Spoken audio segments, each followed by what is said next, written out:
Well, good morning, ladies and gentlemen. Will the 134th meeting of the National Petroleum Council please come to order?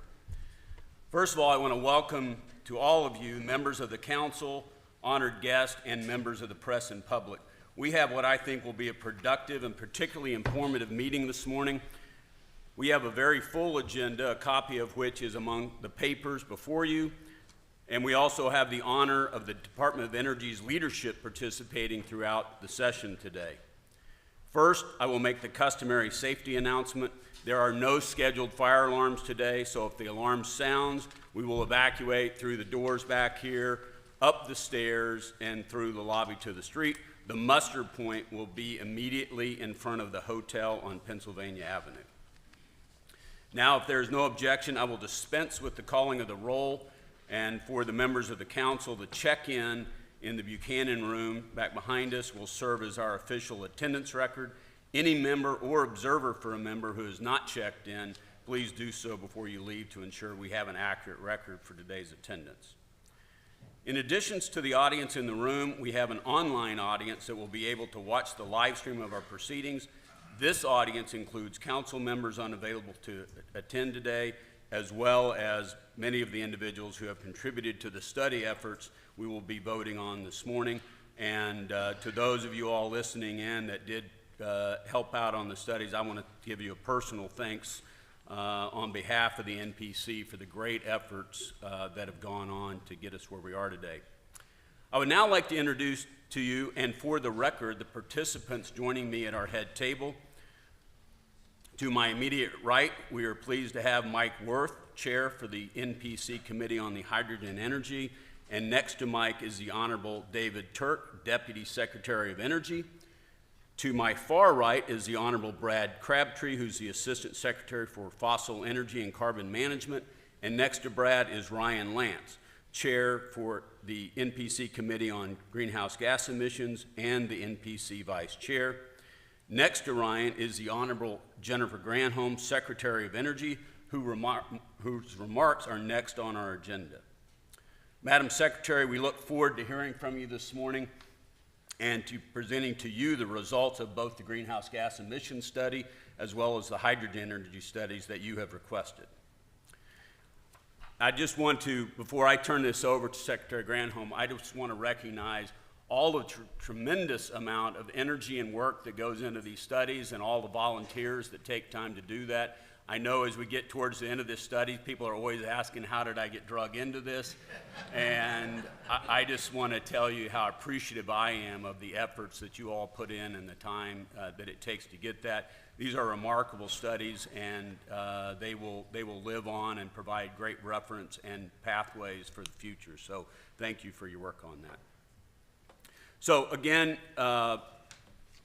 Madam Secretary, thank you very much. We're honored to have you with us today. And so please join me in welcoming Secretary of Energy, Jennifer Granholm.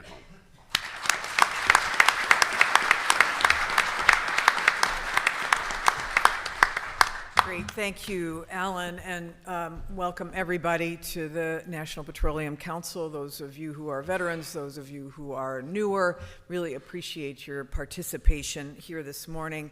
I do want to acknowledge our DOE team who has been working on these studies and working in partnership with a number of you. Jen Wilcox, who's over here, Sunita Sachipal, who's also here, Ryan Pei, who's here, I think Nancy Johnson maybe is here, I'm not sure. Christopher Friatas is here. You know, Brad, you're gonna hear from Dave Turk, you're gonna hear more fulsome remarks than I have from Bridget Bartold, who's over here, who a number of you have been working with as well. We are grateful for the ability to have a conversation with you about how jointly we can move to collective outcomes. And I want to double down. I want to foot stomp the thanks on the report committees. Mike, thanks for your lead on this hydrogen report, and Austin, thank you for your work on making this happen. I know we're going to hear from you in a minute, and Ryan, again, similarly on the hydrogen, the GHG report, and John, thank you so much for your work on it. And I know, again, a lot of time and resources go into these, and I know our policy teams are eager to dive in. And I just want to say, as a important matter, I really appreciate the weight that you gave to environmental justice and community engagement issues, giving them, I know, standalone chapters in the reports for the first time.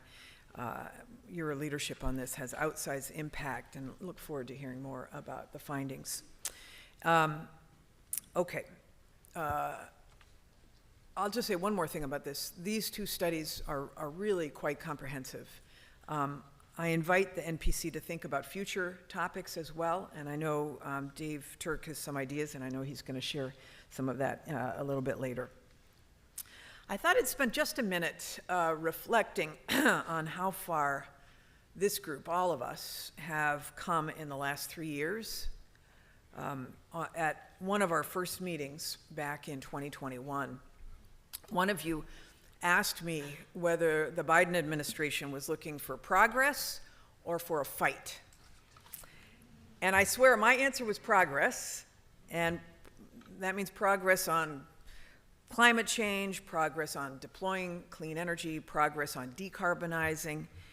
And my goal, the administration's goal, was really to lay the groundwork for a productive relationship, to understand that the climate crisis is a massive threat, obviously, to the country and to your industry's long-term health, and to understand what tools would be enticing you, perhaps, to use your substantial resources and influence to jump into producing clean energy, decarbonizing traditional energy. I know many of you are already decarbonizing. That's clear, and showing us how we need to do that. These reports are an example of that. A few are actively exploring clean hydrogen and geothermal, my favorite. That's great. More of this, please. But in these 3 years, we all acknowledge that there have been difficult conversations. We want prices low at the pump for everyday people. Your investors want prices high to make a greater profit, despite this structural tension that's embedded in capitalism. Progress is undeniable, particularly in other ways. So I threw out some stats at Sarah Week, but they bear repeating. Global clean energy investment has broken records every year. $1.8 trillion in 2023. And here in the US, companies, this is that we know of, have announced over $400 billion in clean energy and manufacturing investments in just the past 3 years. EV sales have quadrupled. The tools that you all have now are unprecedented. Back then, I think if some of you might have been skeptical if I told you we would roughly double the tax credit for CCUS, or that we'd offer up to $3 per kilogram for clean hydrogen production. You might have been skeptical that we'd have muscled $8 billion out the door for hydrogen hubs, or that your businesses would be able to get geothermal leases in a snap of a fingers, more or less. You'd have been skeptical, maybe, if I told you that many gas stations now are installing EV chargers. And all of this, while along the way, you've helped us to meet the moment when our energy and national security has demanded most, producing record amounts. I know the international environment is challenging and unpredictable. I know summer is just around the corner. We'll be counting on you again to make sure American consumers are well supplied. We can all agree that global disruptions, Russia, China, war in the Middle East, OPEC, are inevitable, our asks of you can seem at odds. Produce, decarbonize, diversify.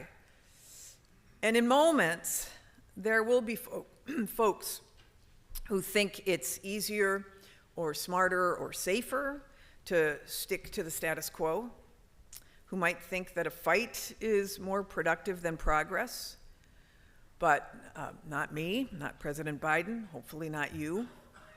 Because we all know this, that in 5 years, and 10 years, 20 years, the energy status quo is going to be obsolete. For those who are proclaiming the future with certainty, I think a little humility is in order.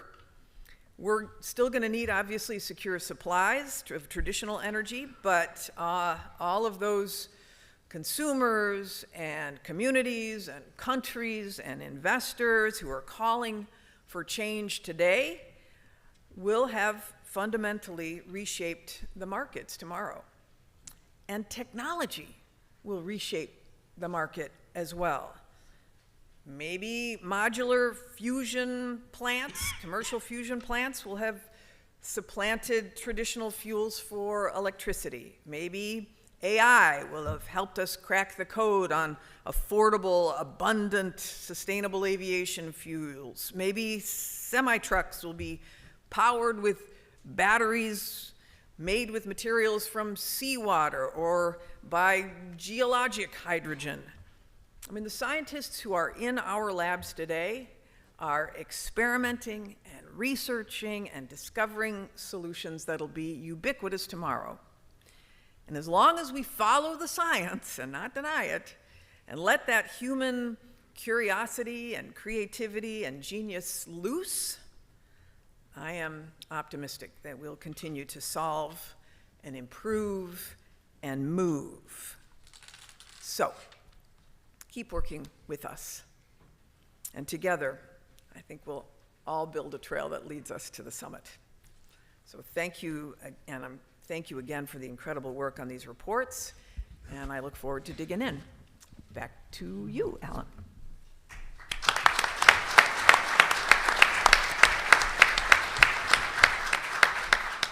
Thank you, Madam Secretary. Appreciate your comments this morning, and we do look forward to being a big part of the future for energy in whatever form that comes.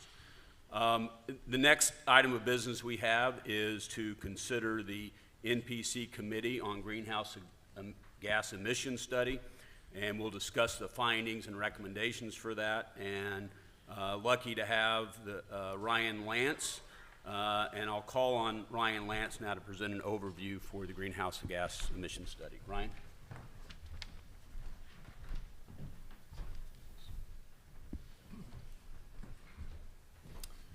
Good morning. Thank you, Alan, and thank you, Secretary Granholm. Appreciate the kind remarks and the inspiring remarks in many ways, so thank you. 2 years ago, Secretary Granholm asked the National Petroleum Council to conduct a study assessing greenhouse gas emissions across the U.S. natural gas value chain and the pathways for reductions of those GHG emissions. And today, we're here to present to the DOE the final draft of the study, and its title is Charting the Course, Reducing GHG Emissions from the Natural Gas Supply Chain. I think it's kind of an exciting day. We're rounding third, headed for home, folks, so here we go. And I think John and myself were eager to share the findings of this study in the role as study chair and vice chair of the NPC. So let me start certainly by recognizing the many people whose hard work went into this 700-plus page report. There is an executive summary, so you don't have to read 700 pages. You can go to the other ones. But really, this study collaborated with more than 200 subject matter experts. They came from industry, academia, government, non-government organizations, and represented a wide range of perspectives. Thank you also to the DOE staff for their help progressing the study. You know, I'm inspired by the unique partnerships that come about from these NPC studies and the benefits that this collaboration provides to our country and to society. I certainly speak for myself and for also our company, ConocoPhillips, when I say we are honored to be part of the study and lead this effort. I also want to recognize the NPC members for their valuable guidance and their perspective throughout the process. Most recently, we asked council members to review the final draft report, and we did receive some substantive comments. The study team reviewed and, where appropriate, incorporated this feedback into the report that you'll see today. Now, in a few moments, I'll introduce my colleague, John Dabbar, and he'll identify the changes for you from the last time that we met to today as part of his presentation. And after that, I'm going to seek your approval for the report.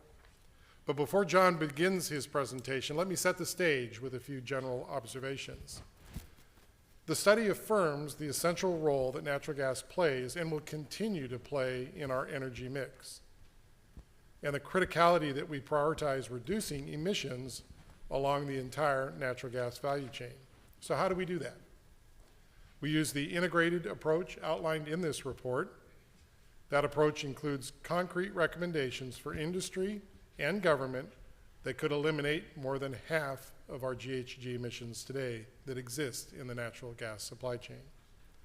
I think you'll find our report authors have provided a comprehensive view of addressing energy security and the need to reliably meet demand. Now, I won't sugarcoat what comes next. Reducing emissions from America's natural gas is an urgent priority that requires collaborative solutions, and there is a lot of work to be done. But thanks to the study, we have the tools and the framework to make a difference, and we can make a very real impact. Working together, we can reduce GHG emissions across this natural gas supply chain, and that will benefit the society, the United States, and certainly the entire world. So with that, let me turn it over to John, and he'll provide the details for the final report. Thank you.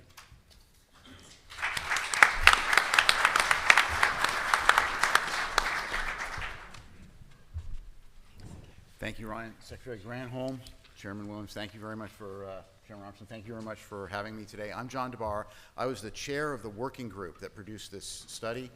In NPC parlance, that's the coordinating subcommittee.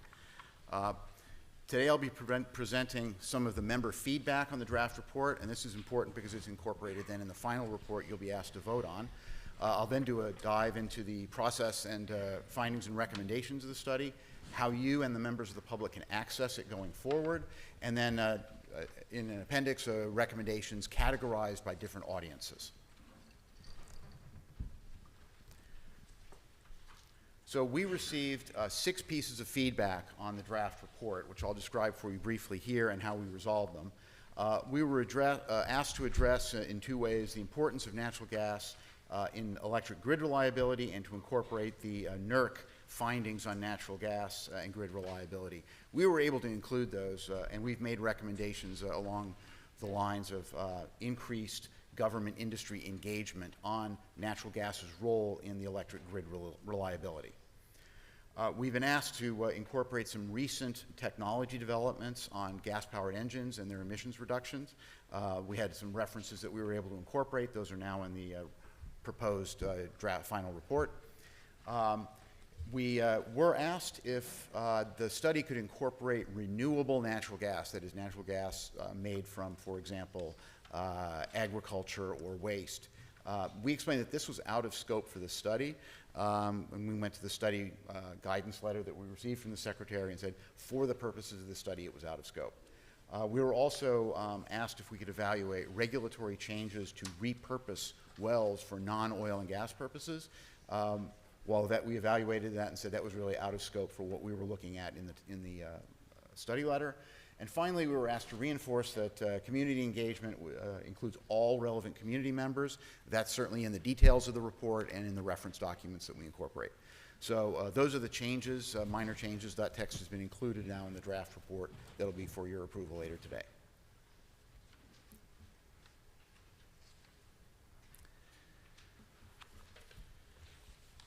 So the natural gas supply chain references from the wellhead through transportation to a delivery meter, end user delivery meter, or through LNG delivered to a destination port.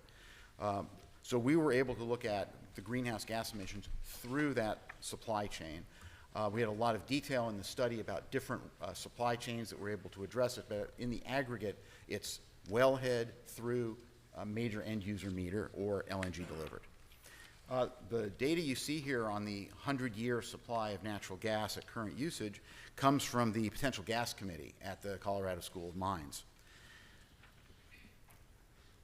Because we found that natural gas is both the largest primary energy source for heat and power, and also the primary source for electrical generation, that led to a number of findings and recommendations with respect to the future for the applicability of natural gas in the U.S. supply chain. We were also able to really research the facts on what the greenhouse gas emissions are and what those challenges are. And you can see some of the data here. We did a little focus on methane to show that the natural gas supply chain is about 33% of the anthropogenic methane emissions in the U.S., along with ag, coal mining, and waste. We also were able to do a deep dive into the CO2 emissions, which I'll cover in a little bit more detail later on. This all started with the mission. We received the study letter from Secretary Granholm a year ago yesterday. And the key point, and this is a public document, it's available on the NPC website for the study. It basically was the scoping document. It says these are the questions and the guidelines and the sideboards that we're expected to answer. And what we found is that by working through that scope, we brought together over 200 contributors, as you can see, balanced between industry participants and other NPC members and fellow travelers. As a couple of interesting statistics, that group of contributors produced, during the course of the study, over 190 peer-reviewed technical papers on reducing methane emissions, and 12 of those study members had earned PhDs in methane or related sciences. So we had a lot of talent on those in the groups. We had a decision team, the coordinating subcommittee, that roughly represented equally the split between industry and non-industry participants, so we could bring in diverse views. We also, at each one of our decision-making meetings, we would bring in an external speaker to provide an alternative viewpoint to add a more fulsome discussion of what we were doing and how we should do it. One key point to the scope is that we are excluding end-use combustion outside the natural gas supply chain. So this is essentially focused on the emissions in the supply chain from wellhead to end user meter. To the extent that there is fuel use inside the supply chain, we are addressing that, and we do make recommendations about fuel use inside the natural gas supply chain. Over that 2 years, our recommendations, our task groups, that's just to show you that we had broken down the Secretary's letter into manageable chunks, and it took 5 to get there. But one thing I'd emphasize is that during the course of the study, we incorporated societal considerations and impacts, and that is throughout the chapters of the study. It's not just bolted on at the end, it's actually threaded throughout the chapters, and the purpose was to align what we do on actions and construction around GHG reduction projects with the concerns of the communities in and around where they're happening.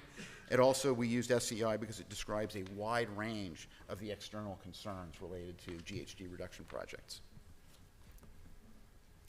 So we have a collaborative vision. Following this vision through 2050 will meaningfully reduce the natural gas emissions from the greenhouse gas supply chain, the natural gas supply chain. We put them in a circle because not one of these is top, not one of these is first. All 5 of them are necessary, and I'll be describing those 5 and the specific actions associated with each of those 5 later in the study. The key message here is that we can achieve a reduction in greenhouse gas emissions while providing natural gas has a crucial role in energy security, important role in economic security under all EIA scenarios. And it's important to note under all scenarios because, as I'll discuss later, our recommendations don't depend on us selecting a single supply-demand balance, but they're applicable under all supply-demand balances that we're able to find.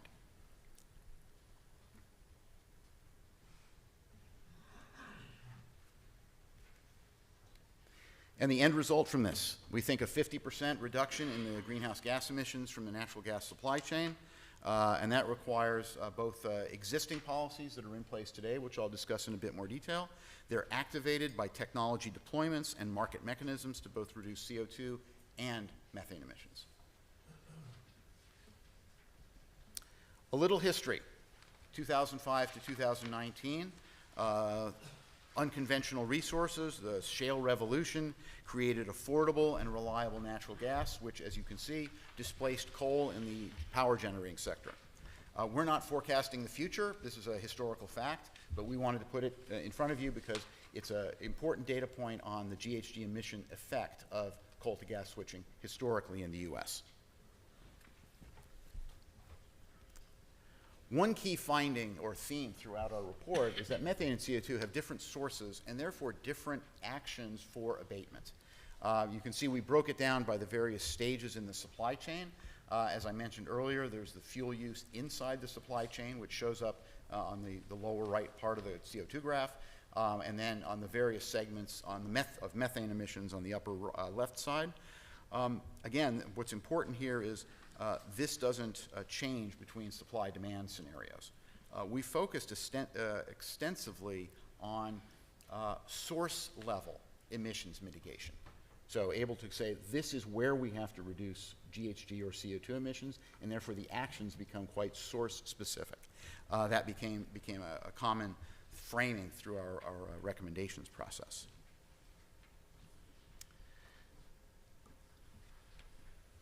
So, as I mentioned, we're working to reduce both CO2 and methane. Policymakers use global warming potential, GWP 100, 100-year time horizon, or GWP 20, a 20-year time horizon, to combine methane and CO2 emissions into a single number. And it's often used in policy circles to describe sort of an overall single number to answer the question. We determined that although we used GWP throughout the study to relate to external and policymaker views, we did not use GWP to decide whether to reduce methane or CO2, but rather to reduce methane and CO2 in parallel with different findings and recommendations. And our recommendations, this is, if you take one thing away, our recommendations are the same, no matter which GWP you choose to use. We also have a bit of history on reductions and changes in GHG emissions from the supply chain. As you can see, over 2005 to 2020, methane emissions went down on an absolute basis. Also, the carbon intensity, which is the overall greenhouse gas emissions per unit of energy delivered, went down. However, during that time period, as we roughly doubled the amount of natural gas produced over that 15-year period, CO2 emissions did go up. Carbon intensity down, CO2 emissions up, methane emissions down.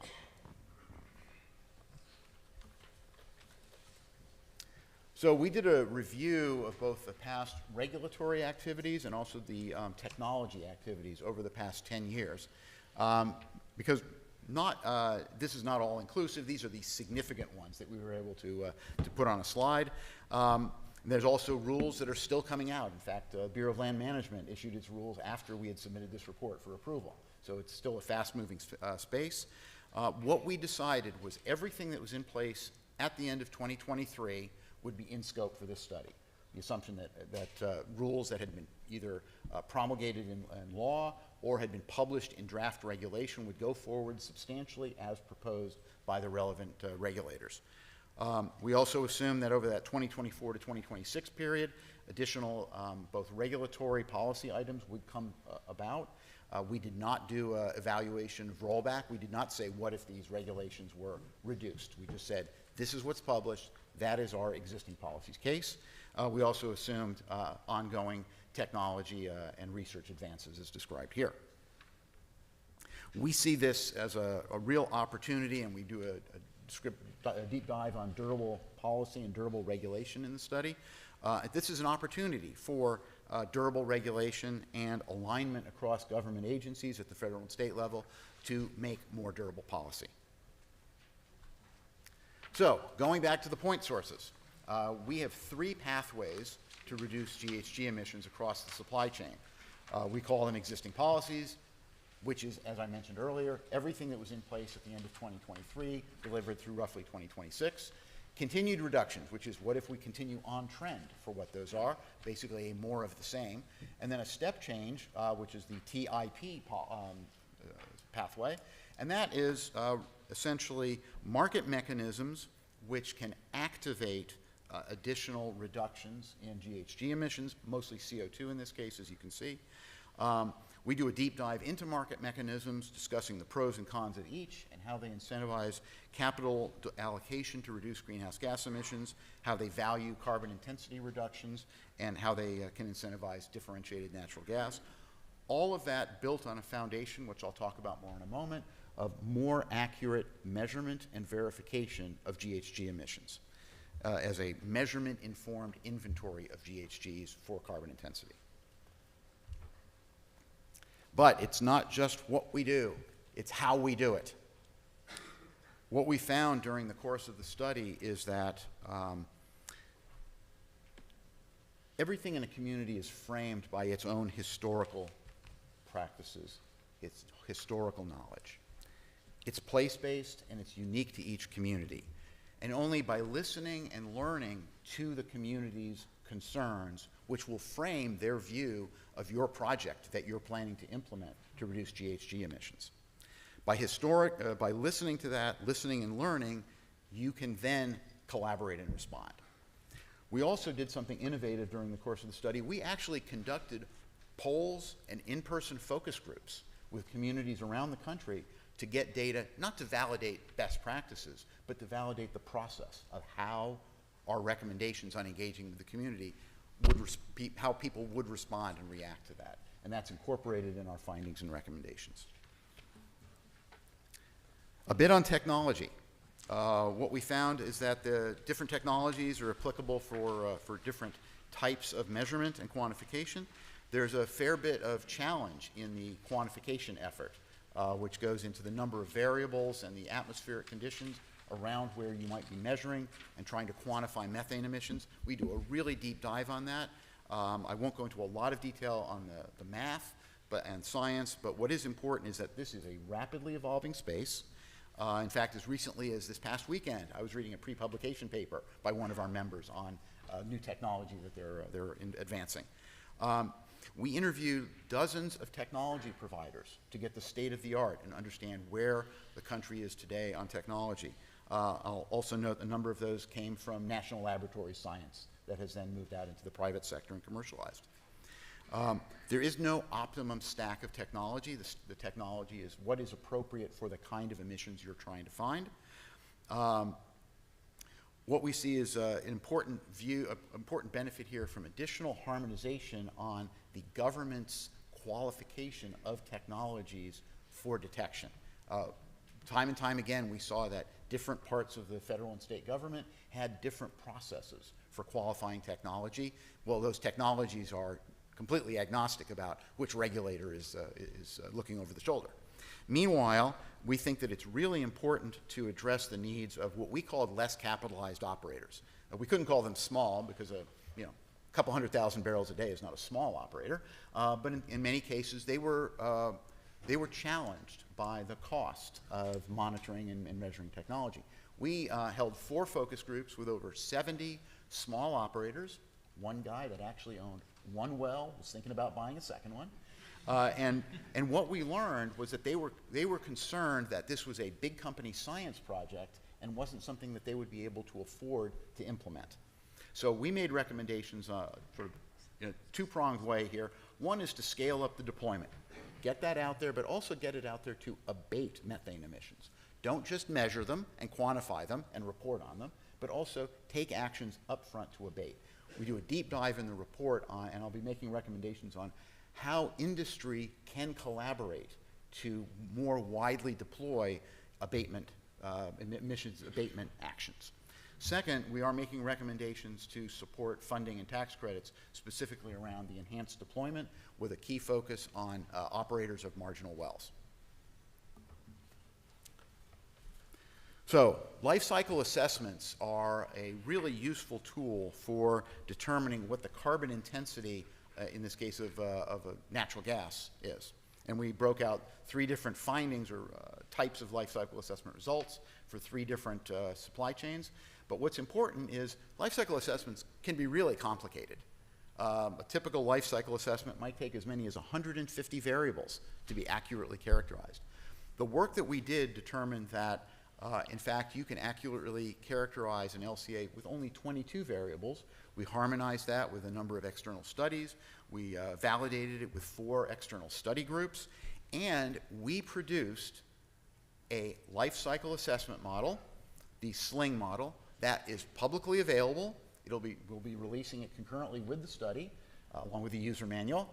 And it's available then for the public to use and for operators to use in evaluating the carbon emissions of their supply chains. We also, as an innovation, built this model specifically so that actual measurements, measurement-informed inventories of GHGs, can be incorporated into the model. So as you, as an operator, use the model, you can also take your GHG emissions, incorporate them into the model, and come up with your carbon intensity for your supply chain. So I discussed earlier the vision elements and why the 5 of these are all equal and going in parallel.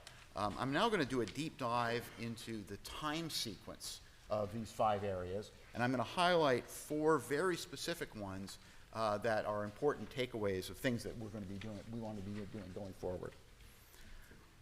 So, taking action, things that can be done today. There's nothing holding us back. Building foundations, things we can do today that will be supportive and enabling in the long term. And scaling impact. How do we move from taking action to reducing GHGs in that 2030 to 2050 timeframe?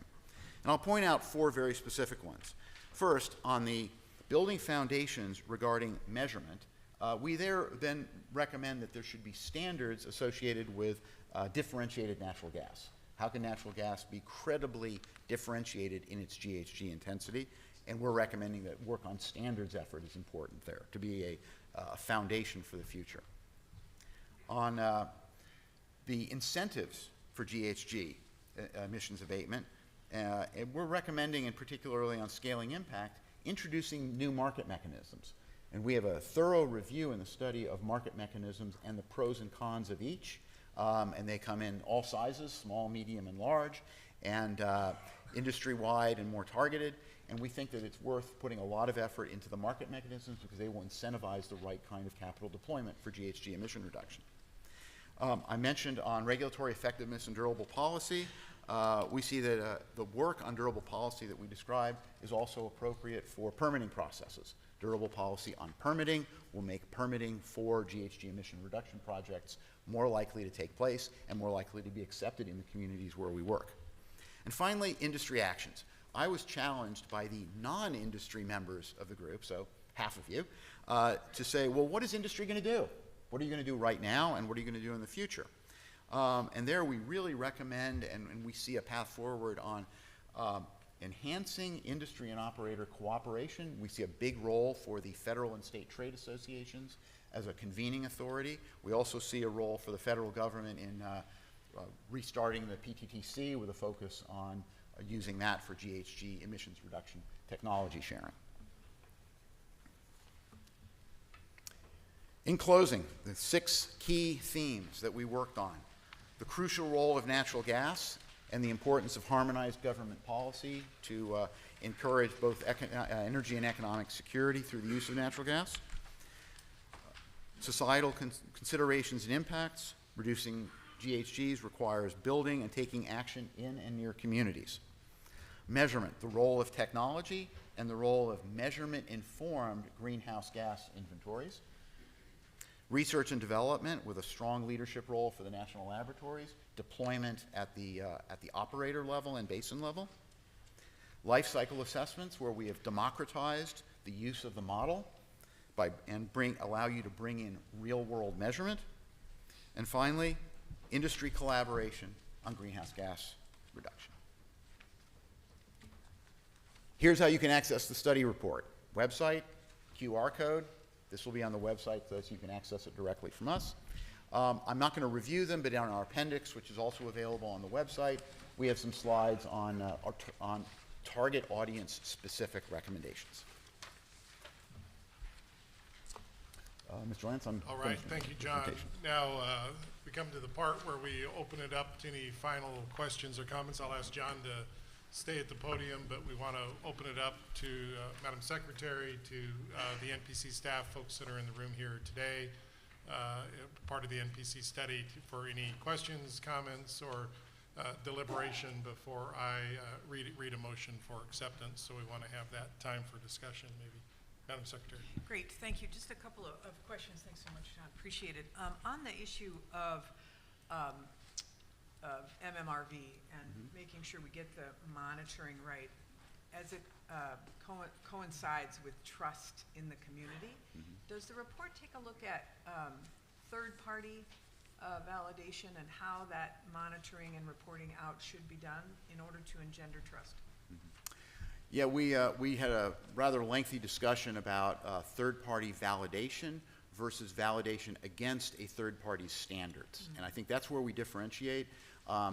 We see that the validator shouldn't also be the standards setting organization, but rather that third-party validation should really come from validation against the standard that is adopted by the operator or in the basin. So a bit of arm's length between the standard setter and the third-party validator. Great, great. Thanks for that. And then just another quick one, if you don't mind. I know there may be other questions here.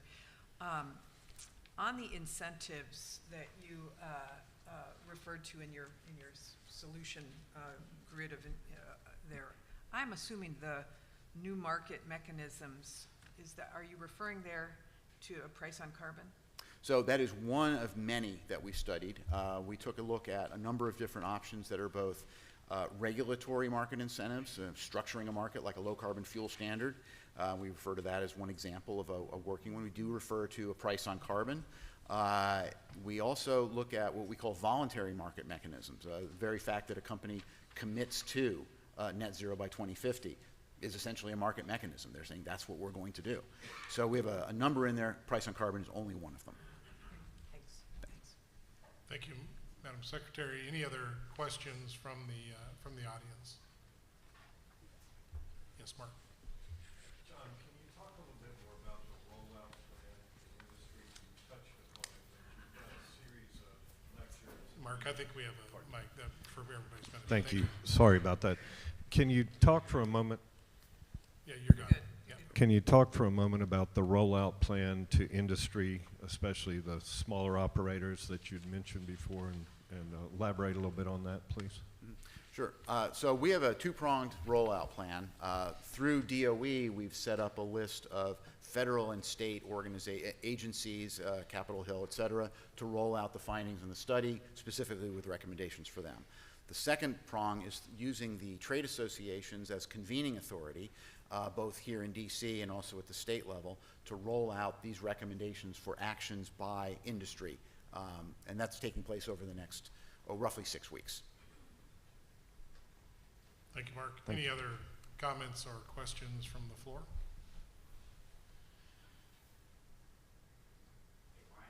Yes, Willie. John, great work. My question is, did you include any of the benefits of LNG exports and the impacts of that? I know it's not in the U.S., but for the world. Yes, we actually did a pretty thorough review of the impact of U.S. LNG from an energy security standpoint. We sort of focused on deliveries to Europe versus deliveries to Asia and where the alignments are. While we didn't make any specific recommendations on fuel use in destination countries, that was out of scope, fuel switching was out of scope, we do talk about the energy security aspects of U.S. LNG exports.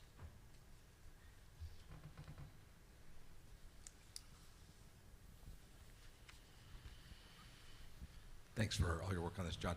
You mentioned at the outset that renewable natural gas produced from dairy farms, landfills, et cetera, is out of scope here. Has that been looked at in other NPC reports, or is there a more appropriate place for a study like that? I think it makes sense that it's not a part of this study, but just other places that could be looked at. Mm-hmm. Yeah, so it was something during our initial scoping work with DOE. We said that for the purpose of this study, it was out of scope. With respect to future studies, past studies, I don't think it's ever been evaluated in a past NPC study explicitly. In terms of future studies, I would defer to the chair of the NPC Agenda Committee to set the agenda for future studies. Thank you. Thank you. Any other comments or questions? All right, thank you. Mr. Chair, Madam Secretary, I move that the draft final GHG emissions study report titled Charting the Course, Reducing GHG Emissions from the Natural Gas Supply Chain be approved by the National Petroleum Council, subject to final editing. Further, that the Council makes available topic papers and access to the life cycle assessment model and user guide that were developed during the study process. These additional materials are not part of the Council's report, but provide useful background material on the report. Mr. Chair, that concludes the motion. Okay. Thank you for the second. All in favor? Aye. Any opposed? Okay, thank you all very much. That motion carries, and the report is adopted without objection. So thank you, Ryan and John, for your great leadership on this study. And thank you, members of the committee and the subcommittee. I know John's giving a big thumbs up out here. He's happiest guy in the room.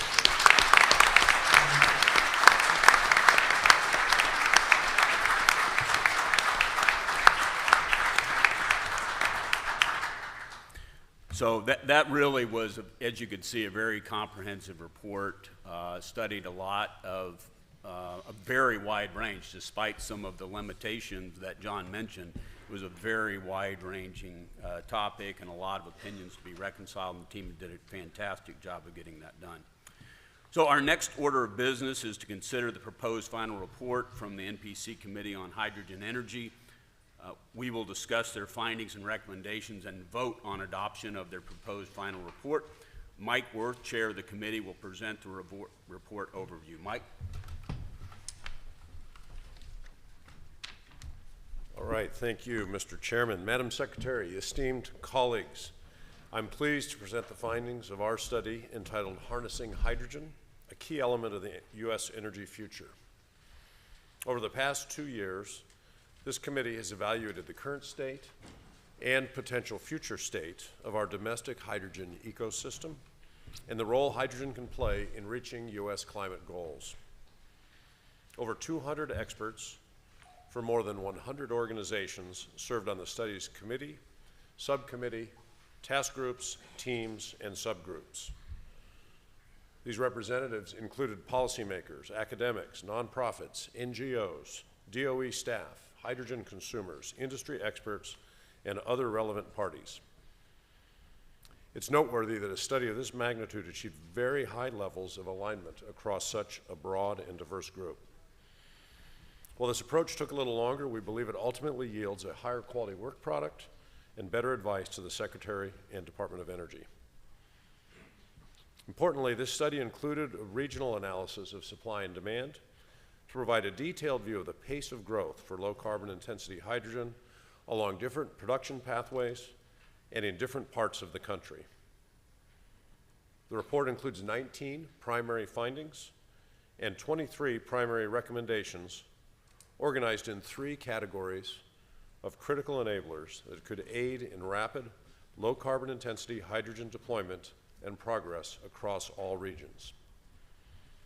The policy and regulation category focuses on the requirements to overcome cost gaps between incumbent fuels and feedstocks and low carbon intensity hydrogen, to increase investor confidence, and to streamline regulatory frameworks.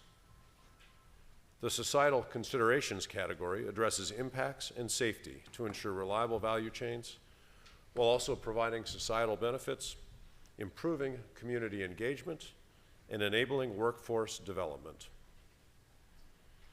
The technology and research and development and deployment category evaluates what's necessary to close technology gaps across LCI hydrogen value chains, address technical bottlenecks, and support public-private research programs. Already, programs such as the hydrogen hubs, production and demand-side incentives, and technology development programs are helping lay the foundation for progress towards U.S. climate goals. That said, significant and rapid progress across many areas must occur to move through the phases of low carbon intensity hydrogen market development. Acting on the findings in the study will enable innovation, accelerate solutions, and help advance a hydrogen ecosystem that can help drive progress towards achieving the world's energy and climate goals. I'll now turn it over to Austin Knight, Chevron's Vice President of Hydrogen and the Coordinating Subcommittee Chair, to provide an overview of the Harnessing Hydrogen Report. Thank you.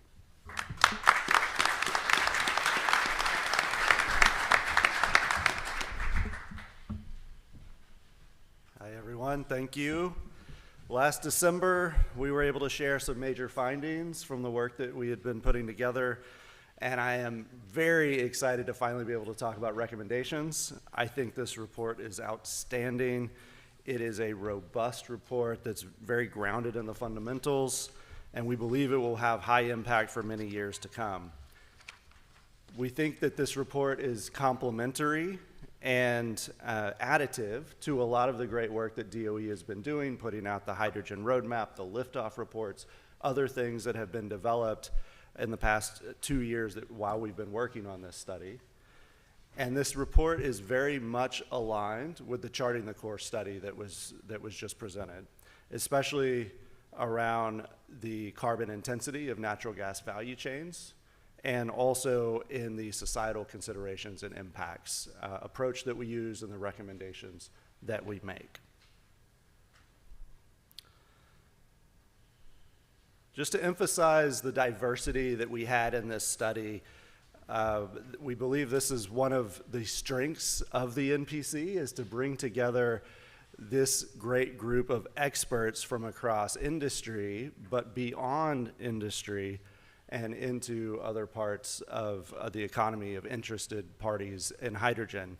And I'll just point out here, about 30% of the 100 organizations participating were from the oil and gas industry, but the vast majority here came from outside oil and gas. We have manufacturing, people that are building new technologies to scale up solutions.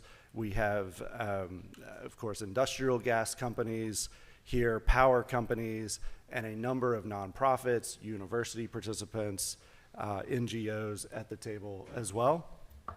We had very strong leadership in addition to Chevron from McKinsey and Company, from the University of Texas at Austin, Air Liquide, Southern California Gas, Wood Mac, who partnered very closely with MIT, which you'll see led a lot of the modeling effort, ExxonMobil, BP, the Great Plains Institute, and the Mitchell Foundation. Just fantastic leadership from the task group leads that created all of the content that you see in the final report. I won't spend a lot of time on the timeline here, but it has taken us a while. And this report work actually began before the Inflation Reduction Act was signed into law. It began before the hydrogen hub selections were made.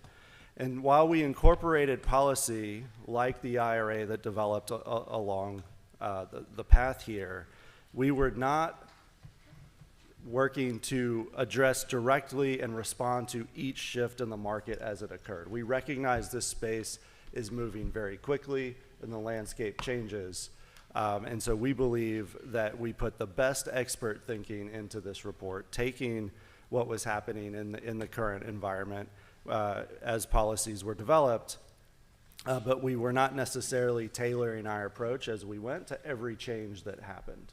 And we think that that does give the report quite a bit of good credibility on the basis of the expert input that came, the long-term thinking, as we worked to develop the targeted role of hydrogen, and we brought regional granularity that we believe is a first of its kind in any one of these types of reports. Working with MIT, we were able to go into comprehensive regional analysis and really target hydrogen adoption where it made the most sense in order to reach US climate goals, and looked at the economics behind that and where possible gaps were in deployment. And so we've talked about this in detail before.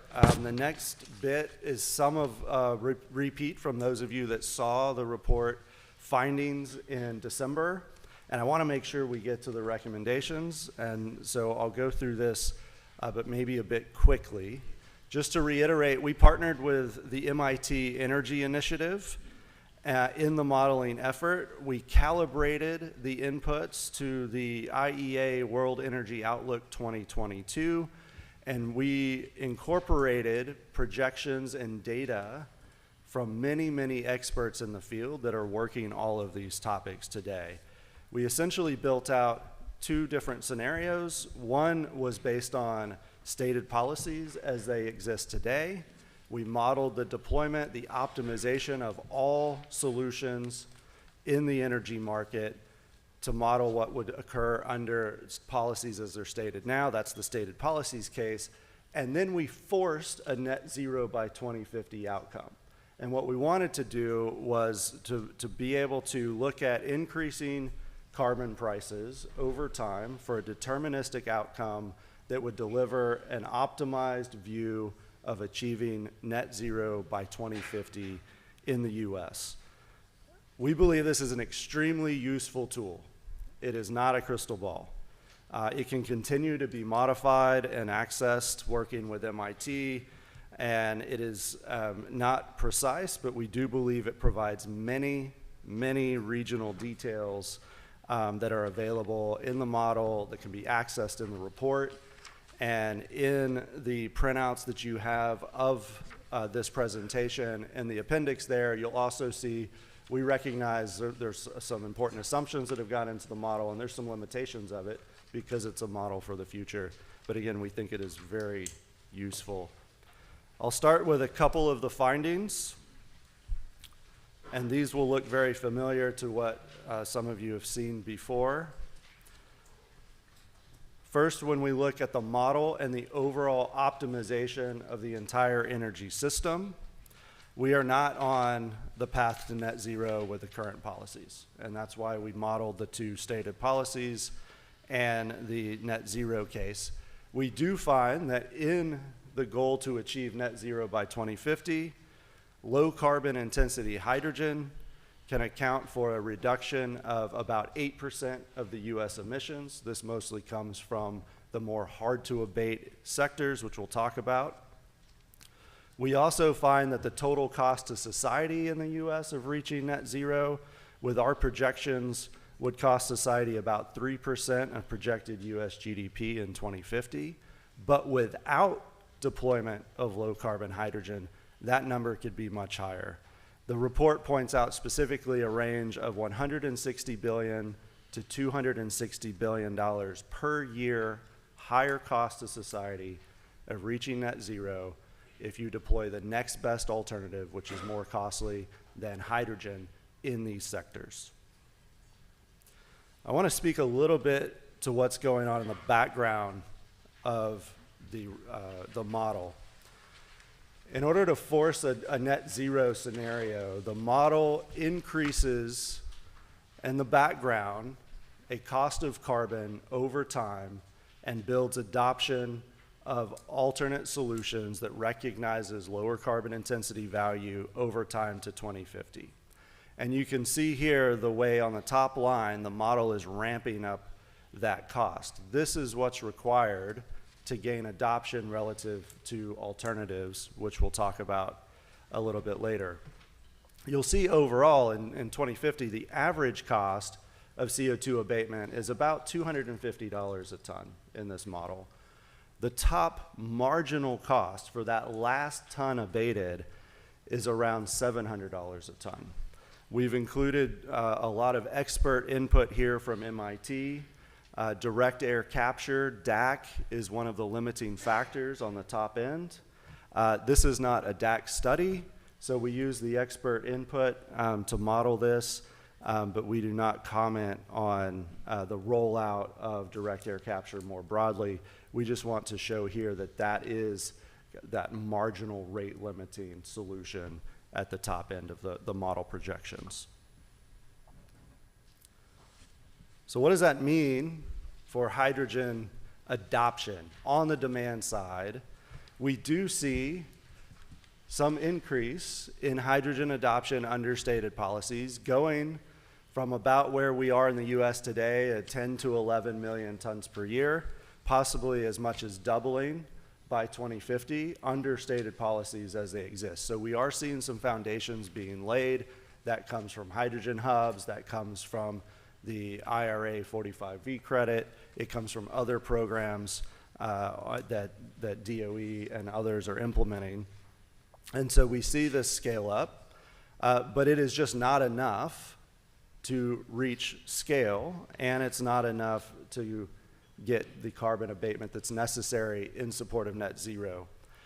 That would require a 7 times scale up by 2050. And what we see here is the primary adopter of hydrogen, about 60% of that hydrogen would go to industrial use. This is refining and petrochemical processes, steel manufacturing, heavy industry, where hydrogen is the best alternative to achieve that carbon reduction. You also see the remainder split about equally between dispatchable power in certain markets where there's variability between supply and demand to be dealt with as the electrical grid moves to a zero carbon electrical grid. Also transportation, primarily in heavy duty applications, heavy duty transportation, and finally exports.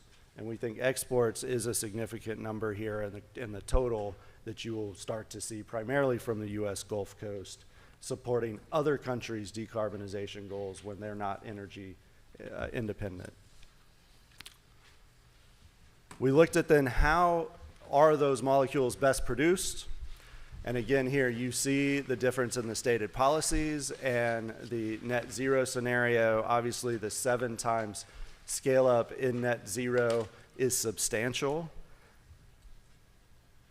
We see both the natural gas plus carbon capture and storage pathway and the renewable electrolytic hydrogen pathway having a role to play in the future. And so we've looked at how the model best optimizes that regionally based on the resources and the end use across each region. So you see a scale up in both pathways while carbon reductions are achieved. It's important to point out here the lines that we have, the solid and dotted lines, reflect the amount of capital cost that the model is estimating will be required for achieving hydrogen at scale. And in total, in the net zero case by 2050, that number is 1.9 trillion US dollars invested across these value chains for production. 1.8 trillion of the 1.9 is to that renewable electrolytic pathway. The model is assuming, because of the need to model the entire system, the model is assuming that all electricity towards hydrogen production is behind the meter production. This would mean equivalently that it's additional, it's in the same region, and it's time matched, because the way we had to model specifically all of the complexities here, behind the meter was the way to model that. It's not the only way it has to be implemented in reality, but what you see here is a substantial amount of the capital is required for that pathway, because this is new infrastructure, new manufacturing capabilities.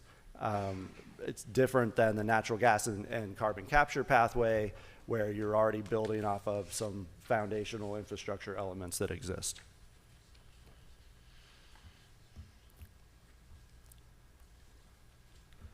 Regionally, the model goes into a lot of detail, and so in the report, you will see quite a bit of regional detail. This is available to you, and I'm giving you here just one example of how we break down the US, and then after this, we'll talk specifically about the outcomes around economics, looking regionally as well.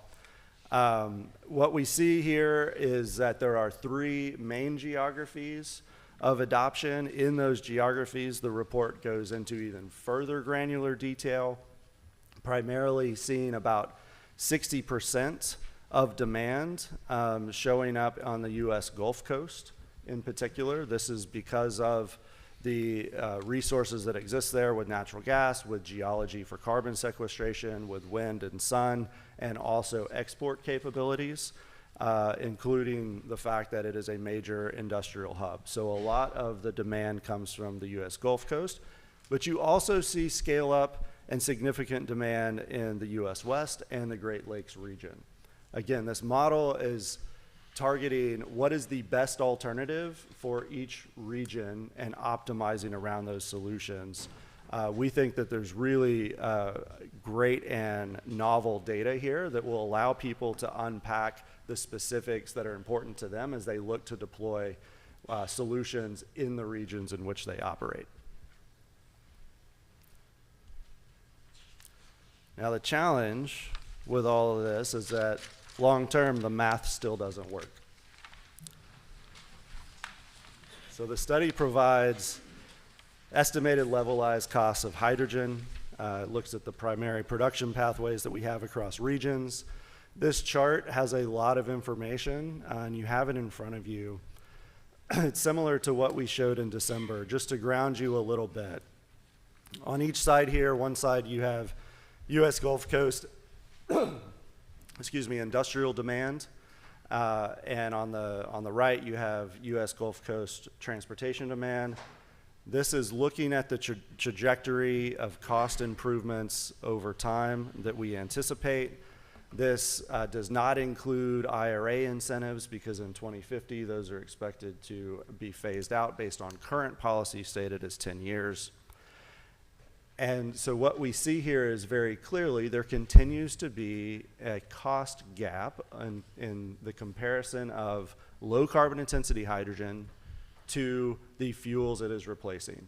There is also, notably and importantly, a difference in the carbon intensity of those solutions. And that's what the report tries to speak to. In this case, if you take the U.S. Gulf Coast industrial demand sector on the left side here, we see the natural gas plus CCS pathway at about $2 a kilogram, with the renewable electrolytic pathway just under $4. That is not in parity with where it would need to be to replace current refinery feedstock or industrial heat unless carbon intensity is valued in some way.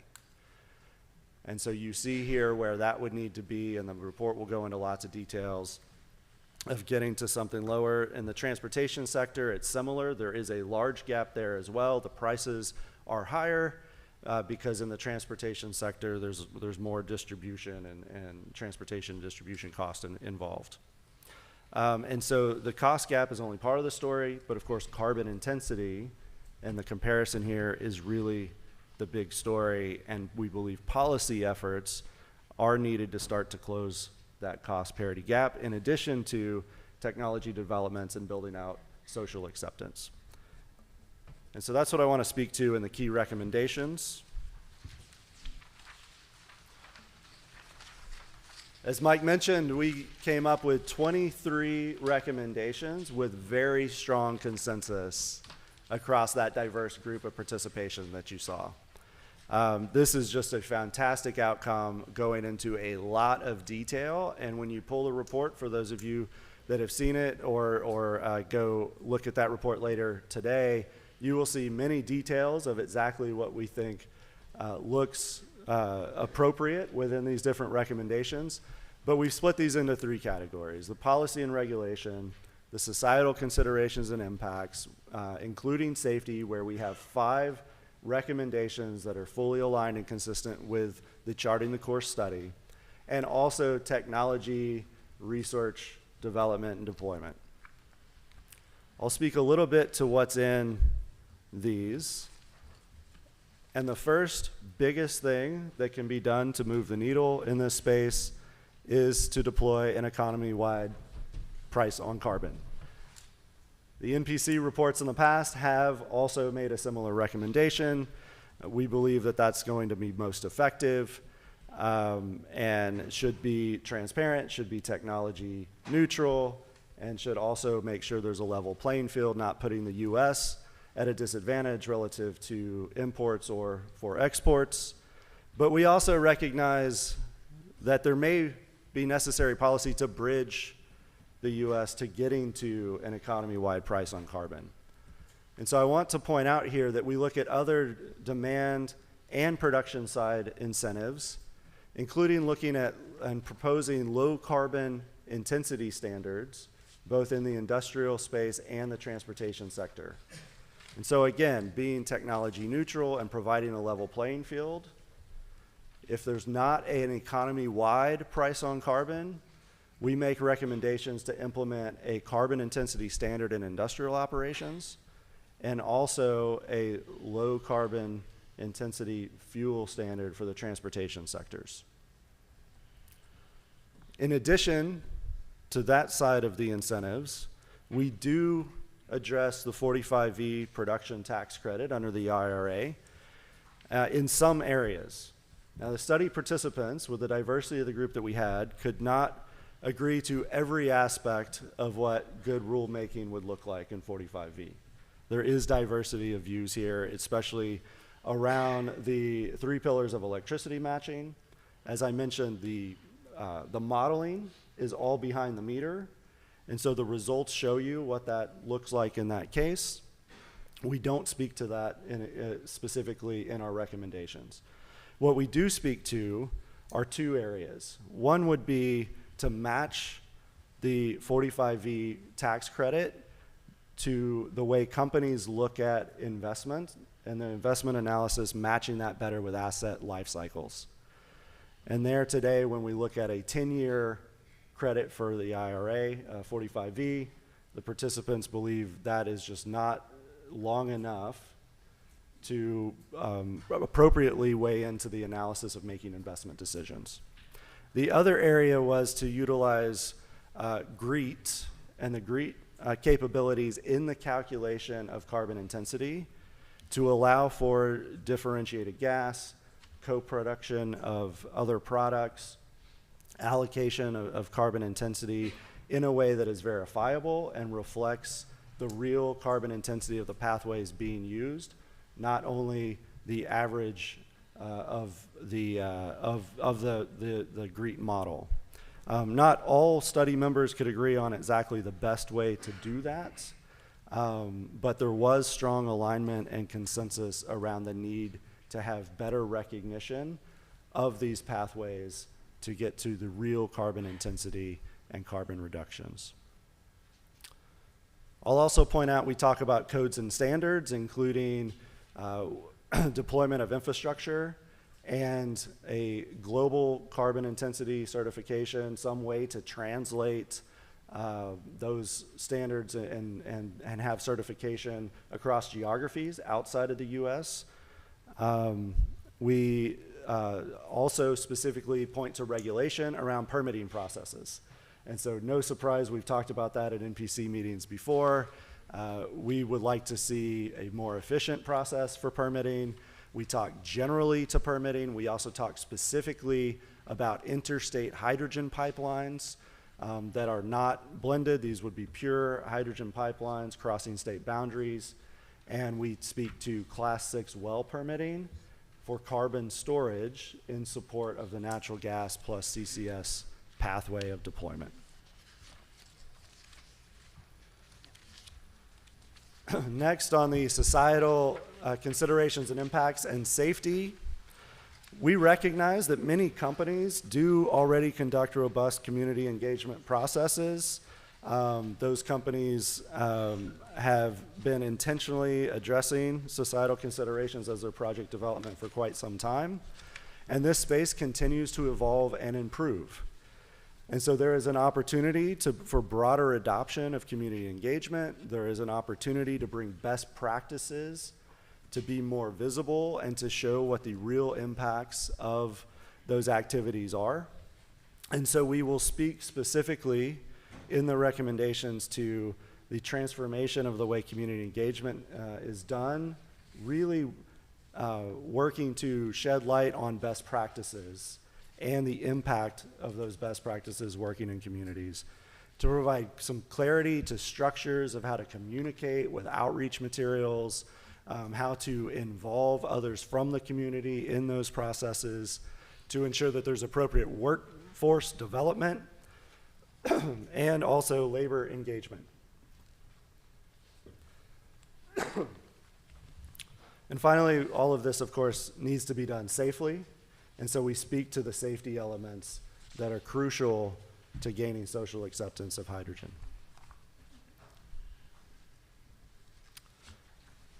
And then finally, on the technology and R&D rollout, this is another way to close the cost gaps, to bring costs down for the solutions that are still in a very nascent stage. There may be tech breakthroughs, there can be ramp up of capabilities in manufacturing and deployment that help close the gaps that you saw a few slides back. And so we speak to targeted investments in specific areas that are intended to lower the costs, that are to improve efficiencies, that are to look at other needs in the value chain, such as specifically hydrogen leak detection, which is something that is still quite early in the technological development. All of those things are to get costs down across the value chain. We also address potential bottlenecks that can occur in that value chain, and we speak to things like material sourcing, ensuring clarity of codes and standards so that we have a robust value chain in the future to meet the supply and the scale up that we project is needed in the net zero case. And so finally, to close out, just to reiterate, low carbon hydrogen can play a vital role in the energy future. Current policies do start to build the right foundations to allow scale up, but significant and immediate actions are needed beyond the current policies to get to the expansion phase and to get to scale in reaching net zero. We speak to a lot of regional specifics here, and those regional specifics matter. Please see the full context of the report. We hope that that is used by the market participants to develop real, lasting, economic adoption of low carbon intensity hydrogen. Just like with charting the course, we have a QR code and a website that contains the full study, the about 70-page executive summary with all of the details and appendices behind that. It's been an outstanding piece of work from the participants. And with that, I will turn it over for questions. Okay. Thank you, Austin, and on behalf of the entire team, including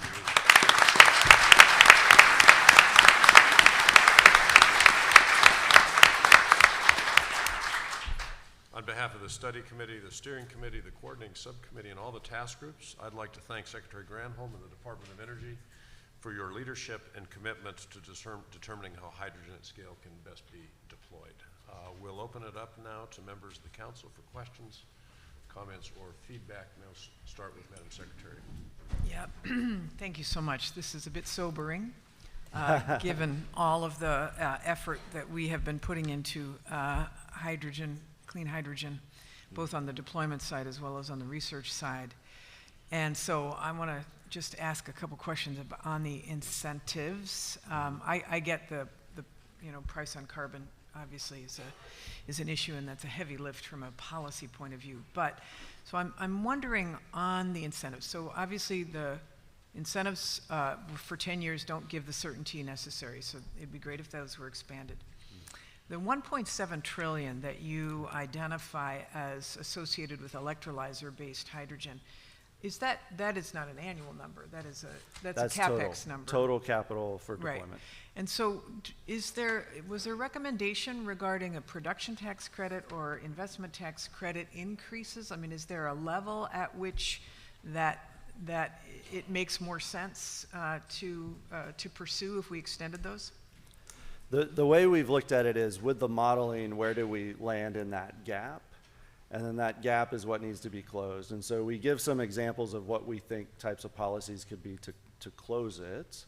But it's not necessarily specific on this is the size of the tax credit that's needed for this or that. What we believe is when you look at that gap, that if the credits are designed right, whether it's a credit, whether it's a price on carbon, whether it's some other types of incentives there, supply or demand side, then people say, economically, I can justify the switch.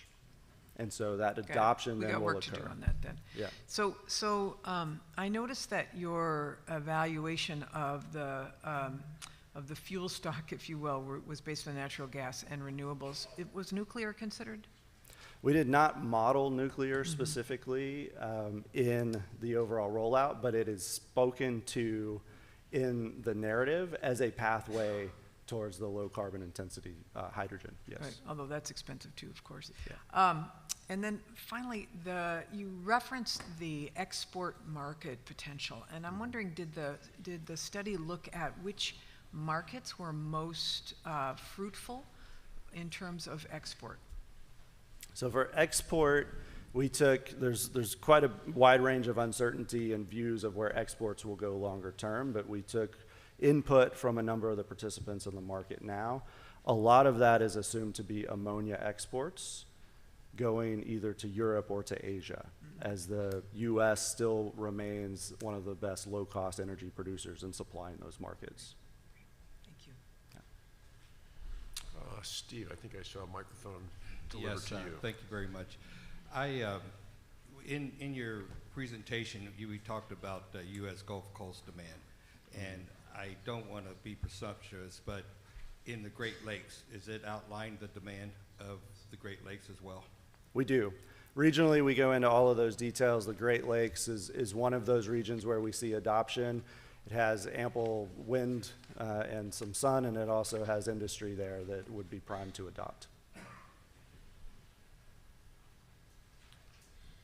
Other questions? I see a hand back here and one up front. Yeah.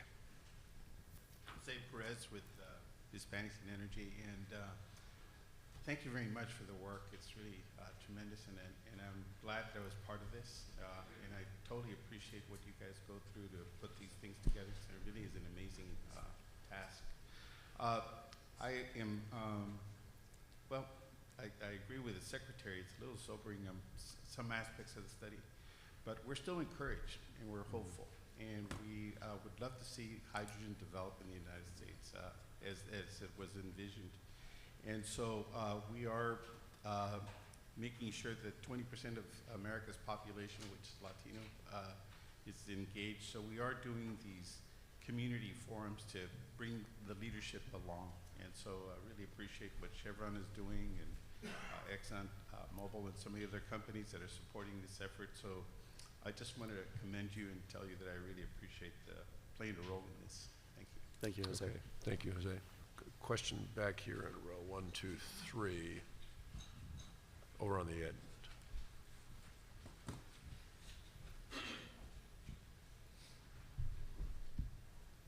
Yeah, I want to return to the export question. So just looking at your cost gap slide, what does that look like for Asian markets, European markets? How big are those cost gaps for 2050?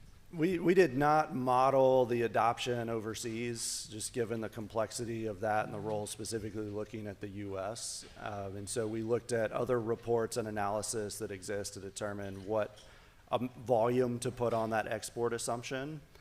As you probably know, the other geographies are looking at their own incentive programs as well, whether it's price on carbon or other demand side subsidies to close that gap as well.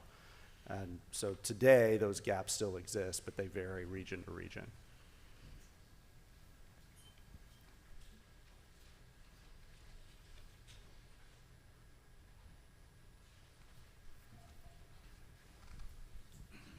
Daniel Cardenas, National Tribal Energy Association. I think this is a great report, and maybe as we look for questions for the future, I know that, and maybe Secretary Granholm will be able to chime in about our allies like Japan. I mean, the Japanese, their green plan, just to replace their coal power generation, is looking at 40 to 50 million tons of ammonia. Importing that, and they expect about a third of that to come from Australia, a third from the United States, and then a third from other places. And so have we been working with our allies, even though maybe it's not in this report, but maybe for future, talking about how we work with our allies to get them to also, us to meet their goals? Because if they expect us to produce several, 15, 20 million tons of ammonia for their market, they have to help us get us there as well. And so I was just wondering how that, I mean, the answer will probably be you guys didn't look at it, but maybe from the Secretary, have we been in contact with our allies like Japan on how do we help each other? Yeah, it's a great question because this is a global market for clean hydrogen, and all of our allies are eager to, I mean, many of them are jumping in the game with both feet. We're all experiencing the same sort of challenges on the price side of things. One of the things that's really important for us to do as we work together, as Dave knows, because we've been working with our allies, is making sure the standards are uniform globally so that it's easy for the trade to occur. But our allies are looking to us because we're in a leadership position right now, given the amount of money that we've invested in the hubs. So we intend to keep that leadership position. This report helps us to really focus a bit more. I don't know, Dave, if you want to add anything on our conversations with our allies. Yeah, just to add, I think the numbers in the charts Austin showed are sobering, just as you said, right? Like, we're going to need an awful lot of investment, an awful lot of collaboration. And I certainly think, and we've had these conversations with Japan, with Korea, with a number of folks in Europe, everyone's going to have to be part of the solution to provide some funding in order to do this at scale and drive those costs down. So Germany's a good example. They put some real money on the table, several billion euros, in order to have that pull for the clean hydrogen, whether it's coming from the US or North Africa or Australia or elsewhere, or the Middle East for that matter. And so Japan, there's a role there. There's a role for others to play. But I'm not sure there's an alternative, especially for the harder to decarbonize sectors, than really stepping up and all of us really putting some funding and tools and incentives on the table in order to get there. And maybe, Dan, the last thing I would add is you mentioned some other countries. While not within the scope of this study, there are certainly many of the participants in the study are working in Australia, in the Middle East, have relationships with customers in Korea, Japan, and other markets, trying to help bring the pieces together. The natural advantages, just as you heard, there are regional differences in the US in terms of production pathways or demand sectors that exist globally as well. And then you introduce a transportation leg, which in the US tends to be pipelines and probably more efficient than some of the things where you get into marine transportation and converting to another form. And then converting the hydrogen back. So it gets complex globally, but there's a lot of work going on just beyond the scope of what the study was asked to address. Other questions? Yes,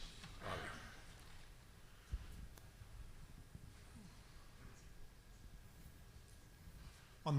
On the simplifying assumption about the power source being behind the meter, that strikes me as a really big, really important assumption. Could you talk about that a little more and kind of why you felt like you had to make that simplifying assumption? And that'd be the first part. And the second part would be, do you feel like that simplifying assumption actually understates the ultimate cost or the opposite? Working with MIT, so they have these very complex models. They have a Sesame model and this US REP model, and all of that is to optimize the total energy system and then determine what is the life cycle emissions coming from those solutions.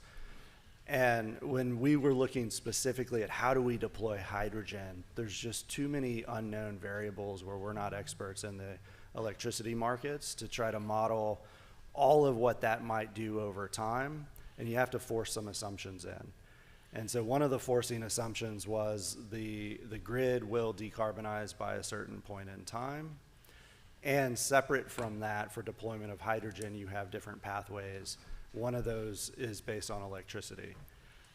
But to simplify that, we said that electricity is all going to be dedicated to hydrogen. We think it provides kind of an upper end. Like to me, this feels more like a ceiling, where that would be all new generation specifically matched to hydrogen production and not optimized. And so what it does is it gives us a lot of information then as we look at policy and we look at implementation of solutions to then optimize around maybe there is nuclear that's currently not at capacity. Maybe there's other ways to look at the electricity matching. And if you do that, then maybe you start to bring down both that total CapEx and also that cost gap starts to close. Right? We just couldn't model it that way with all those different scenarios. Okay, looking around for any other hands. Anything else from the podium? Maybe if I could just make a bit of a comment from the DOE perspective, at least on that question, which I think is a really good one. It is a near to medium term issue, and that if we're successful on the electricity decarbonization goals that have been set and the progress that we've been making, we will get to a clean electricity grid. The goal the President's put on the table, rightfully so, in line with the science, and what we need to do is 2035. But you have until now and then, and it is a big assumption, the behind the meter from a modeling perspective. And so this is where we need, as the Secretary said at the outset, need feedback from all of you in terms of the hydrogen production tax credit, other tools that we have in the tool belt to try to get the mix right. As we're going to need clean electricity for clean hydrogen, for green hydrogen, we're also going to need it for data centers, for all the manufacturing facilities that are being built around the country, for heat pumps, for EVs as well. So this is something that our department spends an awful lot of time working through, and certainly your all's feedback is very much appreciated.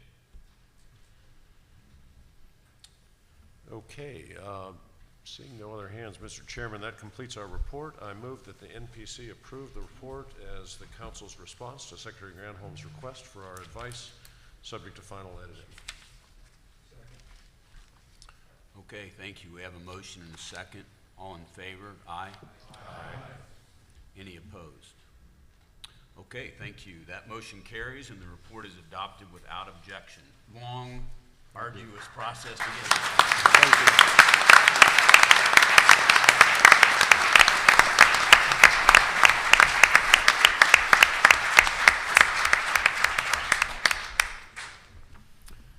Okay, next order of business is we are very lucky this morning to have Deputy Secretary David Turk with us this morning, who will also speak, and I just want to recognize he was the representative to both the studies at Secretary Granholm's request, and so he was very engaged in both these studies, and both him and his team were right there in the midst of this, so I just want to recognize your engagement, Deputy Secretary Turk and Secretary Granholm. Thank you for letting us have him on the study, so thank you.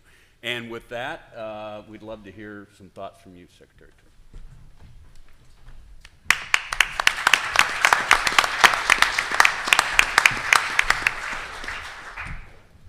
Well, thanks very much, Alan. It's great to be with you, and I just want to thank again, and I know the Secretary did it at the front end, but I think this is appropriate to thank to Ryan and John and to Mike and Austin and everyone who's worked on these reports. I know everybody has said this has been a long lift, and I think our folks up here in the front, Austin and John in particular, are pleased that these reports are done, and to thank our own DOE team. So if we could just give everybody, especially the worker bees, right, who really spent the time and effort, if we could just give them another round of applause.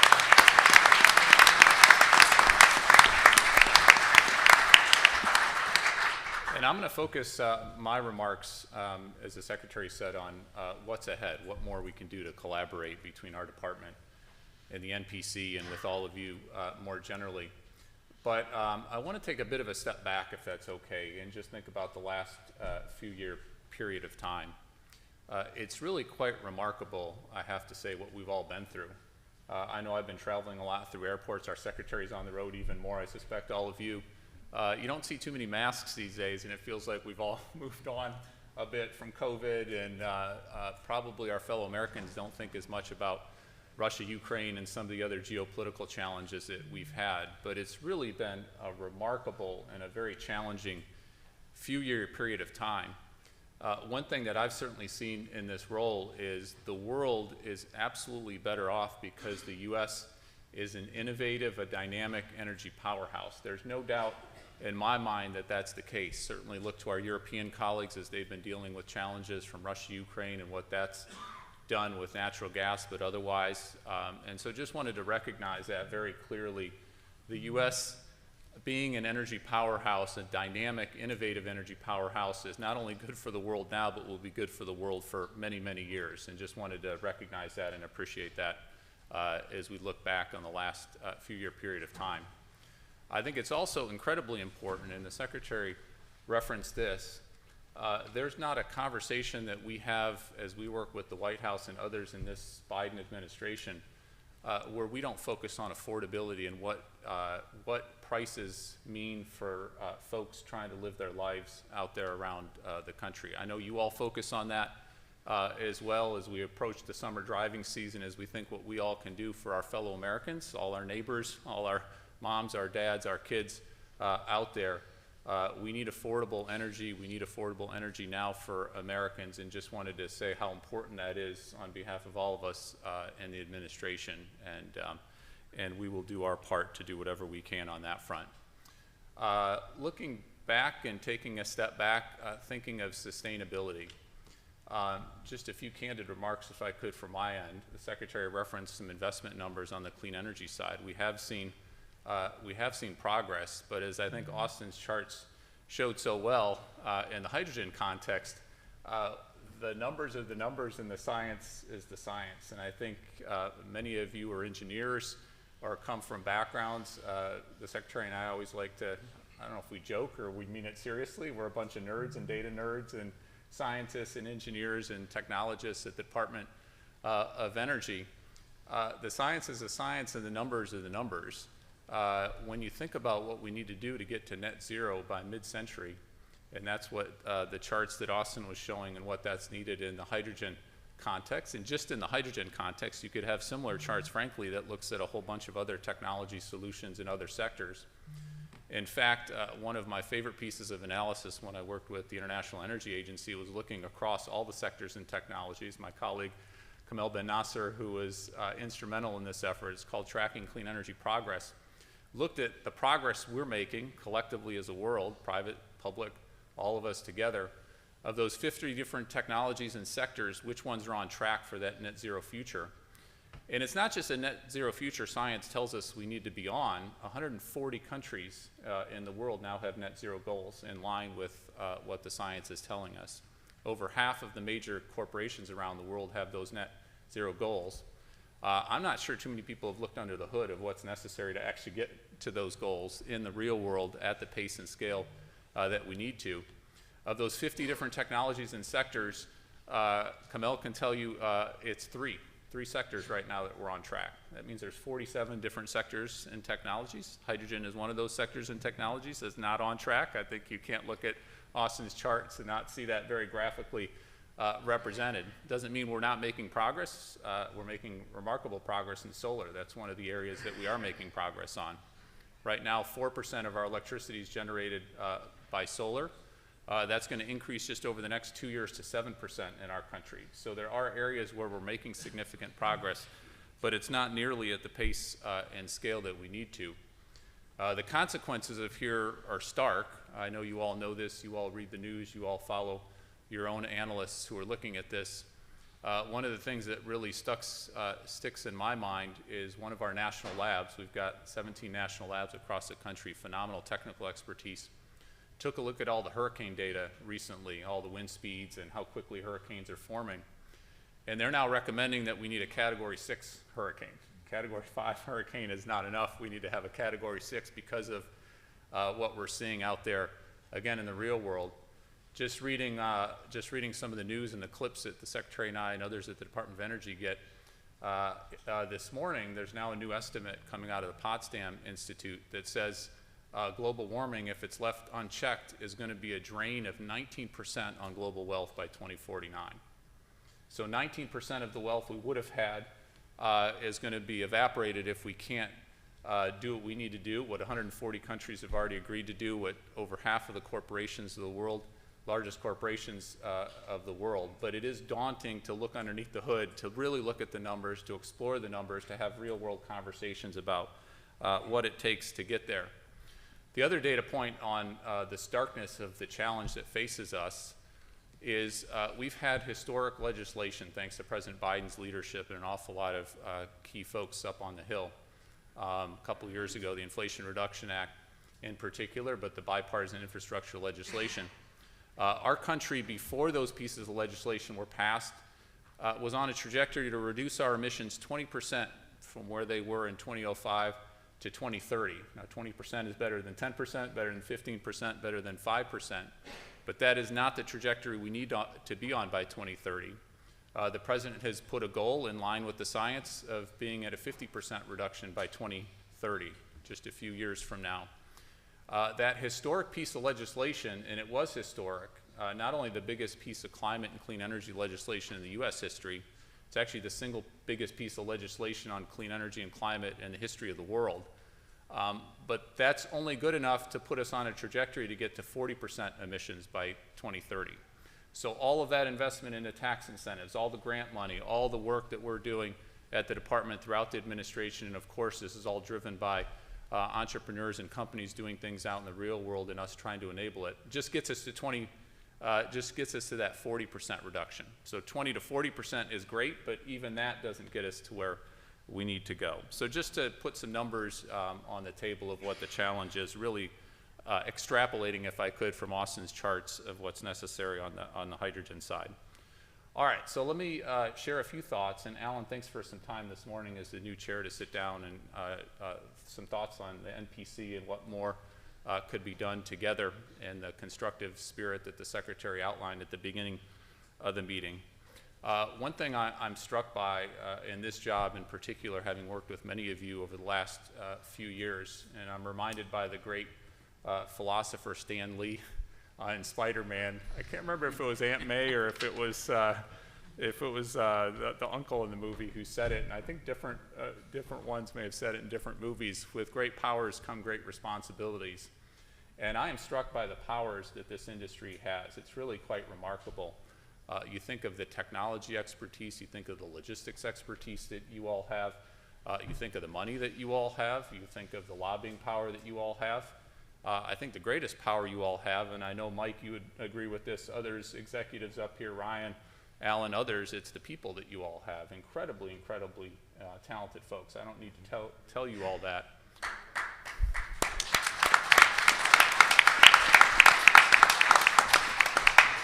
And I think the way the Secretary framed it up is, can we leverage that to be front and center, looking at the numbers and being honest with ourselves and what we can do together to make sure that we're on the right track in a variety of these sectors and technologies as we go forward.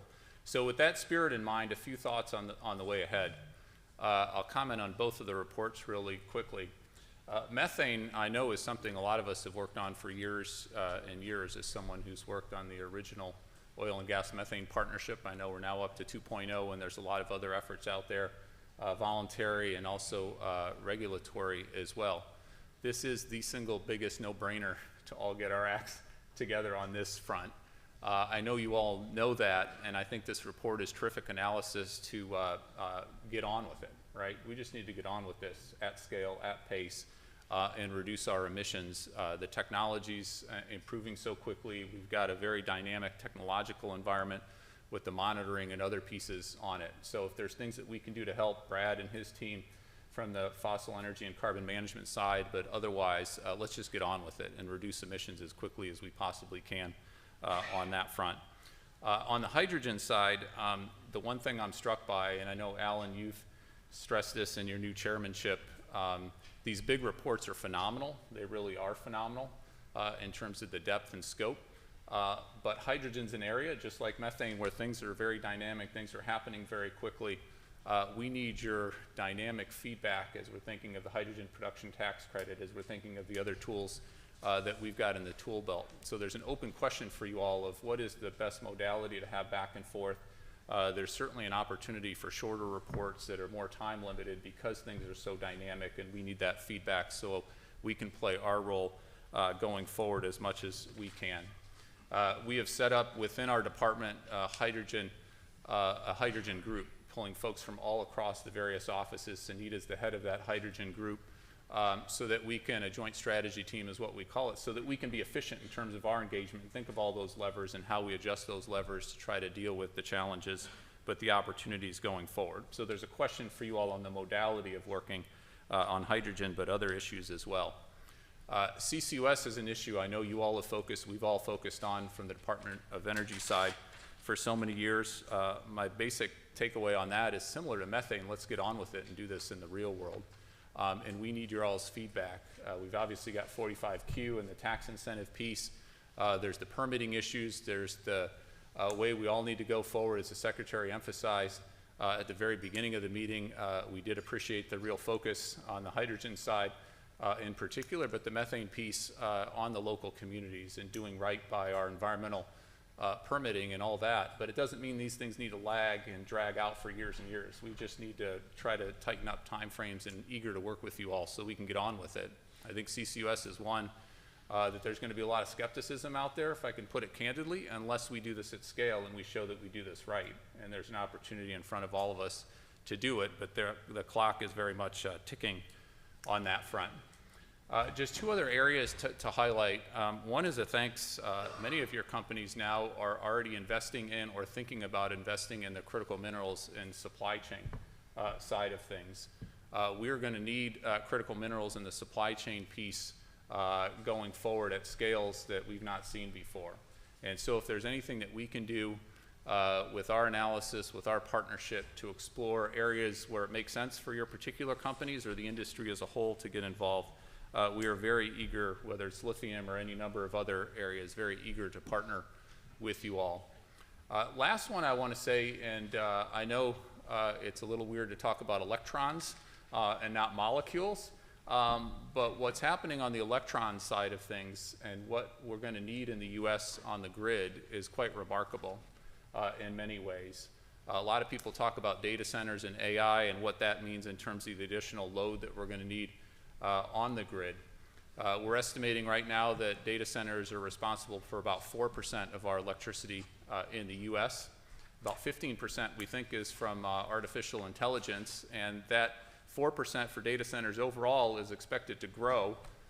Could be doubled as early as 2027. It could take a few more years, but the growth is quite remarkable. What's quite striking is even that kind of growth is only 30% of the additional electricity growth that we're expecting in our country. All those new manufacturing facilities, this industrial renaissance we're having in our country, that's a lot of electricity, that's a lot of energy that's needed, let alone electrification with heat pumps, with EVs, other things going forward. The one area in particular, and the Secretary referenced this, and she's spoken about this several times, is enhanced geothermal. I had a chance to go out to our premier, and frankly this is the world's premier enhanced geothermal site out in Utah, the Forge facility. Is what we call it from the DOE side. There's also a company that's co-located out there, Fervo. And I invited several folks from your companies to attend. Many did, which was just phenomenal. Thank you for those who sent folks out there. Some of you have already started investing in this space. Others are curious about this space.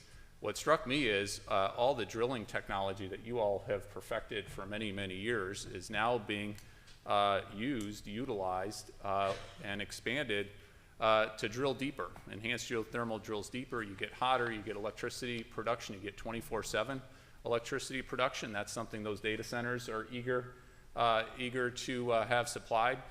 And it's just quite remarkable, the ingenuity, the drilling time reductions. Some of this has come out in the news. I think some of this will come out even further. But even over the last year, we've seen remarkable strides in that space. So again, this may be an area where you look at your own companies and think, what expertise, comparative advantages do I have? And this may be an area, but we're eager to explore others. And if we can do other trips or other ways to share what we're seeing in real time and what we're working on in our labs, we're eager to do so.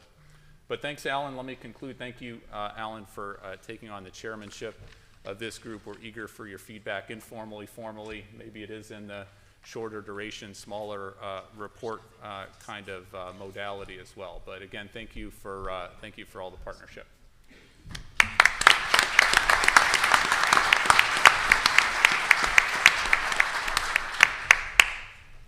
Well, thank you, Deputy Secretary Turk.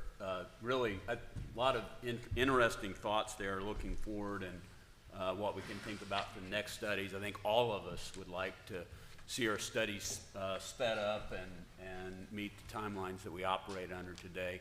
And obviously the width and breadth of those studies will dictate the time frame of those studies. So we look forward to further discussion on that. Next, we are also very honored this morning to have Assistant Secretary Brad Crabtree, who leads up the fossil fuel and carbon management for the Department of Energy, and also has been very involved, and a lot of his team has been directly engaged in the day-to-day work on producing these studies. So love to have you come speak for us as well, Brad. Thank you.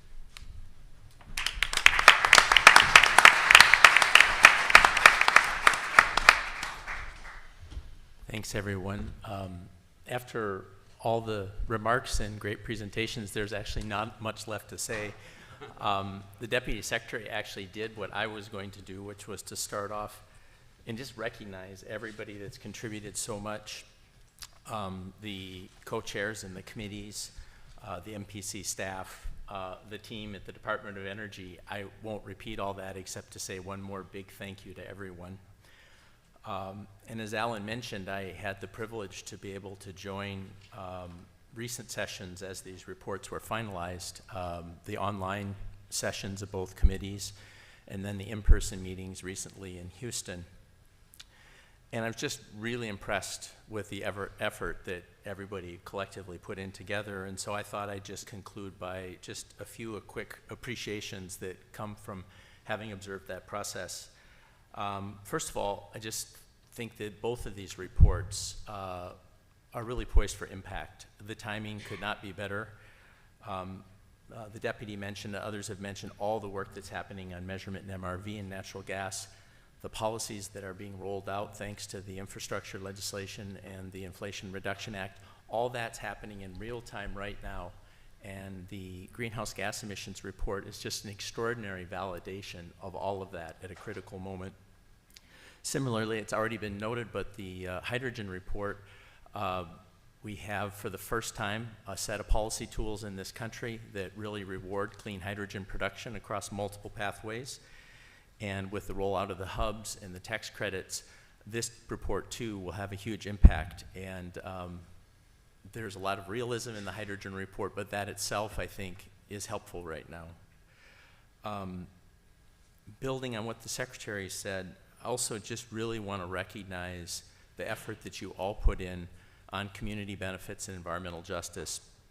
The work of each committee, the effort to integrate your recommendations across the two committees. I really think it's groundbreaking. The environmental justice and community benefits is the right thing to do. It's long overdue. It's also absolutely necessary for project success. It's good business going forward. And I really believe that this report coming from these reports coming from all of you elevating environmental justice and community benefits as a co-equal focus, and for the first time in the MPC, is really welcome and important going forward. The other thing that really struck me over the past couple months is the thoughtful nuance that you've brought to all these issues. There's so much polarization in the energy and climate debates right now, and that polarization gets in the way of a lot of solutions that are right in front of us. And you put in an extra effort to navigate that. You know, I've mentioned before, and I'll just cite it as one example, but there are many, on clean hydrogen production and navigating blue and green and not making it blue versus green, but really doing a sophisticated job of showing how each can contribute, will contribute in different ways over time and respond to the different resources that the various regions around the country have. Both reports, by doing that, really expand the audience for your work. The other thing, and this is not the last but least, or I said that the wrong way, is the effort to build consensus. Someone in their presentation mentioned that most of the recommendations were unanimous or close to unanimous. And that's really significant and important. You can have one recommendation that doesn't have broad buy-in. That same recognition with the full breadth of support from your committees will have a lot more impact on the back end. And you put your time in one way or another. You either invest that time up front in reaching consensus like you've done, or you pay the price on the back end as you navigate all of the unexpected reactions from various stakeholders. So that's really welcome, and I applaud that effort. And part of that pragmatism too on the policy recommendations, and that's kind of my final thought here. In the past, sometimes there's been a focus on the near term and then policy recommendations that are needed long term, but without that bridge. And I just note again, these reports emphasize the importance of carbon pricing long term to meet the modeled goals that have been set out in the reports. But you also put in the time and effort, recognizing how hard carbon pricing has been in this country, to recommend some really important pragmatic options if carbon pricing is not possible. So the carbon intensity standards for industry and transportation are eminently feasible, potentially even in the near to medium term, and very important in their own right, and I think that's a welcome addition. And then just, I really feel like in that your work together is a validation of the opportunity we have in the infrastructure legislation and all the funding and financing provisions, and then the tax credits, the Inflation Reduction Act. It's a real validation of that solutions-oriented, incentive-oriented approach to meeting our climate goals, while also laying out very effectively what needs to come after that if we're to get to net zero by mid-century. So thank you for this really excellent effort. I appreciate all the collaboration and goodwill that you all showed together, and look forward, as the deputy noted, we are already thinking with leadership on the National Petroleum Council about options for next steps and working together. We even have a call scheduled Friday morning to get started. And so I look forward to working with all of you on bringing proposals back to the Secretary and the Deputy for their consideration. Thank you, everyone.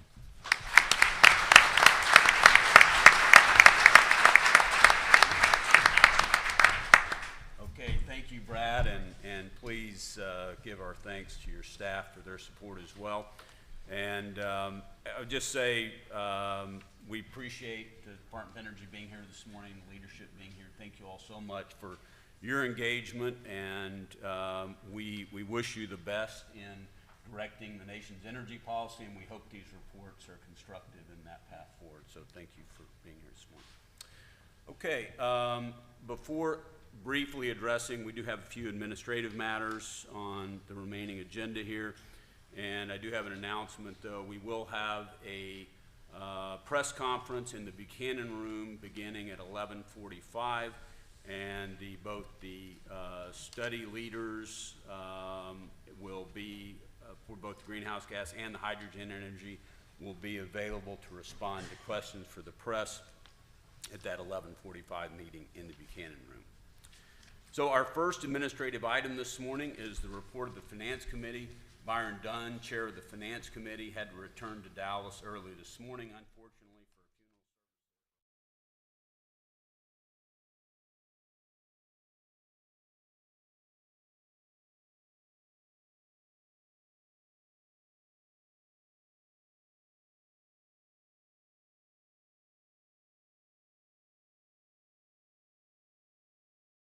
funeral budget expectations and member contributions are coming in at or even a bit quicker than usual.